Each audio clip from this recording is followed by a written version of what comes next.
Good morning. This is the Wild Swan Knit Shawl by Nim Teasdale and Annalise Marigard. We are doing row 77 today.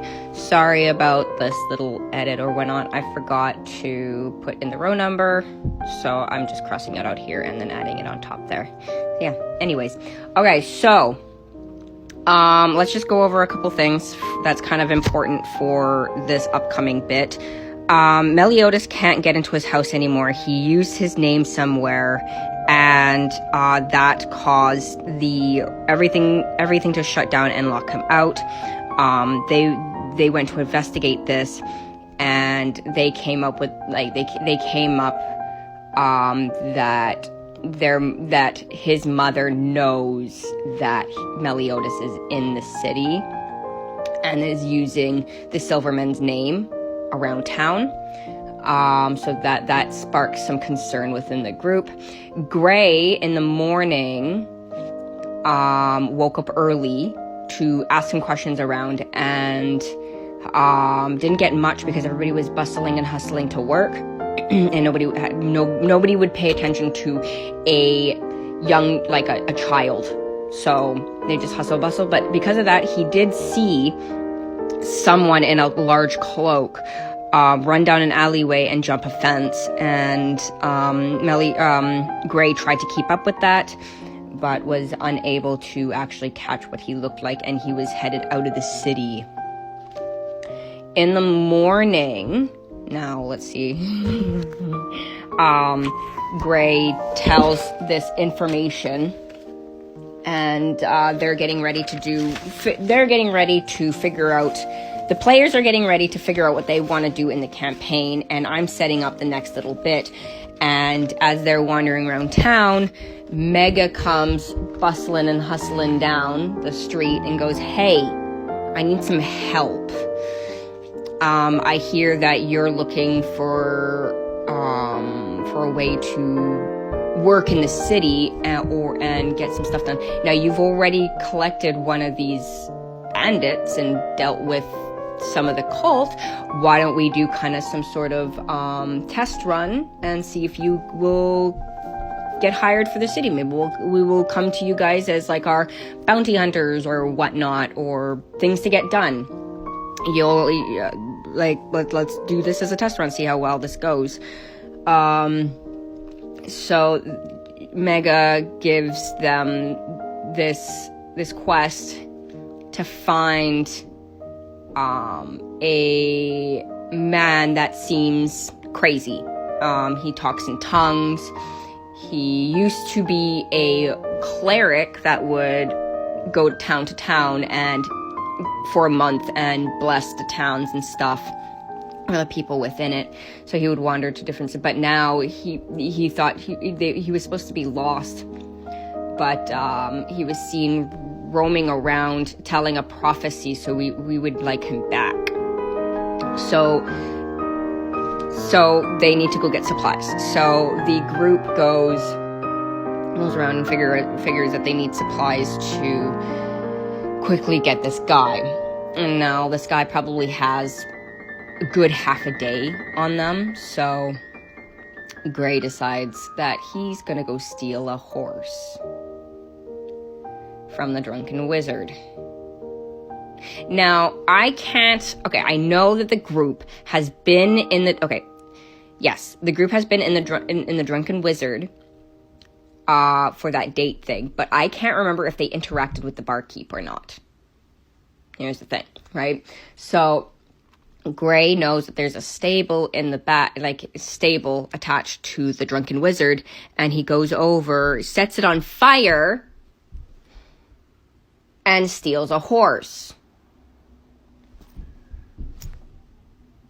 I was the good DM trying to talk him out of this, but he just set the barn on fire. Why not? And because he has telekinesis, he can do it at a distance. So he didn't get caught. Made him roll a bluff check and everything. Jesus. So they get a horse. They get some horses.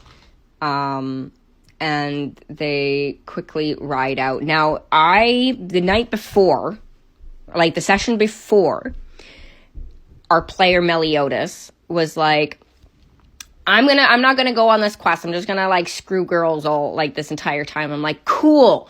You're making my dreams come true for splitting the party up. I'm loving this. Let's do this. So I had this entire session of like where Meliodas does some of the detective work in the city while the rest of the group hunts down this lunatic.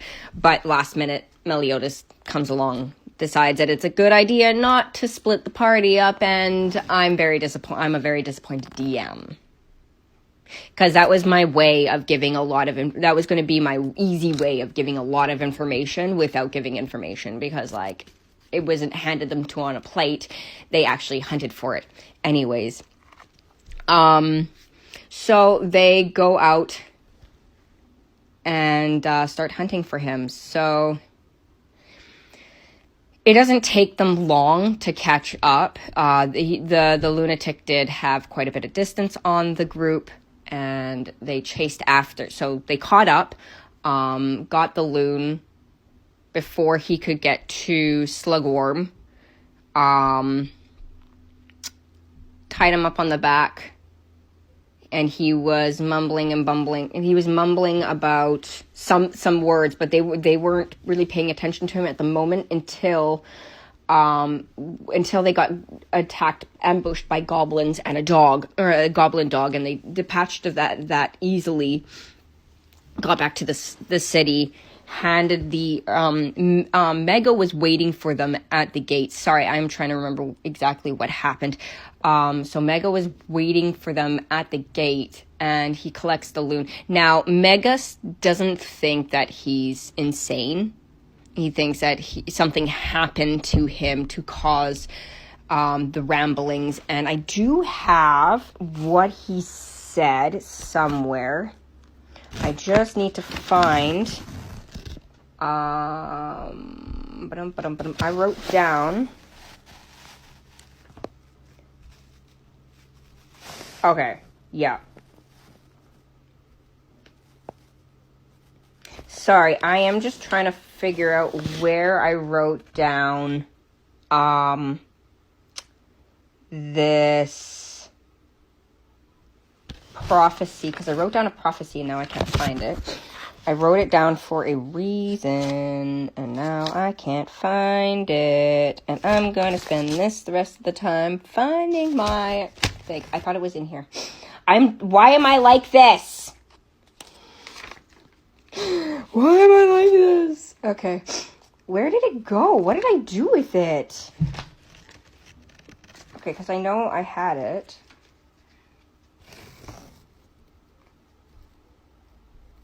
Prophecy. Because, okay, so Mega takes him, and they all walk together trying to figure out what's going on. And they stop in front of the church. And then the cleric breaks down and starts screaming about a prophecy. And I'm just trying to...